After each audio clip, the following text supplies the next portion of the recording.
Charlie Chartrand, and I work as a look-alike impersonator.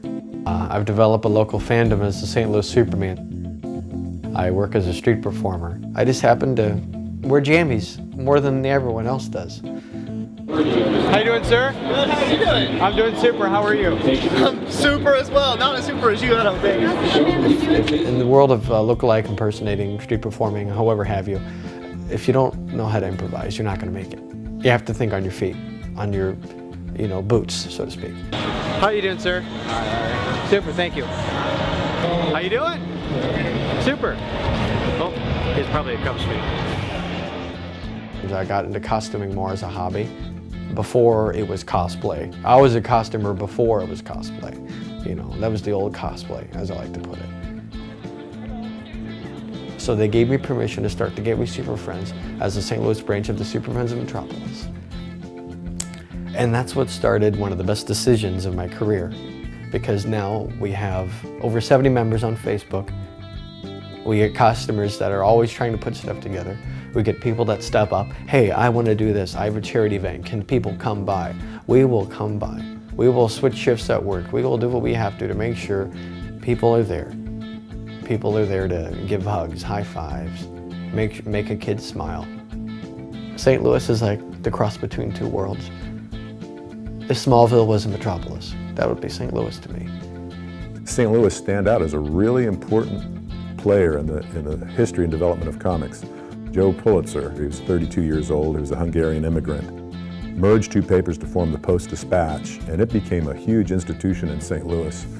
And he was so successful that he was able to buy a paper in New York City, and he hired a guy named Alcalt that created a character called the Yellow Kid, which is considered by almost all comic book historians to be the first modern comic. It was published in color. The Weatherbird, 112 years old now, it's the longest single continuously published comic in the world. It's because we are so close to where the majority of the comic books of the 20th century were printed in Sparta, Illinois. There's just a lot more left over here. So you don't usually find, if you're looking for vintage comics for the chi of it, for the status, or just the thrill of the hunt, in most cities, if you're lucky, you'll find, a Spider-Man 50 in someone's garage. Here you find 10 copies, 50 copies, 70 copies in an attic somewhere. But there's a lot of comic shops in St. Louis, and I think most people would look at our population and look at our number of comic shops per person and be a little surprised. And it's out of a love. It's out of, you rarely find a place that's been in business for 30 years in this kind of industry, and that speaks to the passion that comics fans have here in the St. Louis metro area. We aren't represented in comics, and I think that that's sort of the key. Whenever you read comics, you rarely see comics that take place in St. Louis, aside from people who are making them here.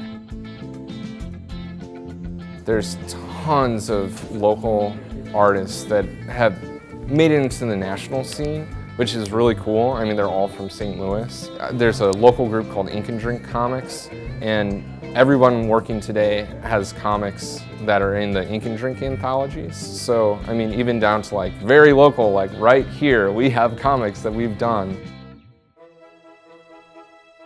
This town is quietly the epicenter of all comic books as we know them. There is a community here. It's very organic. It's very integral to the city's culture in all kinds of ways. And the most interesting thing about it all is that it's very close-knit. It's almost like a union. Like the fans band together in these different little union groups to keep prices down, to keep their entertainment pure, to keep the myths alive in some really fun and interesting ways. I've never seen anything like it ever before.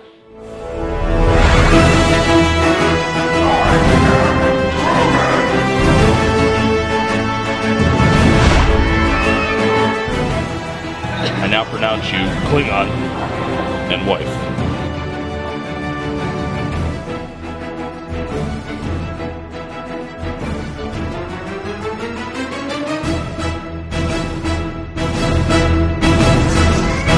Yeah, St. Louis is the comic book city that does not know it's the comic book city.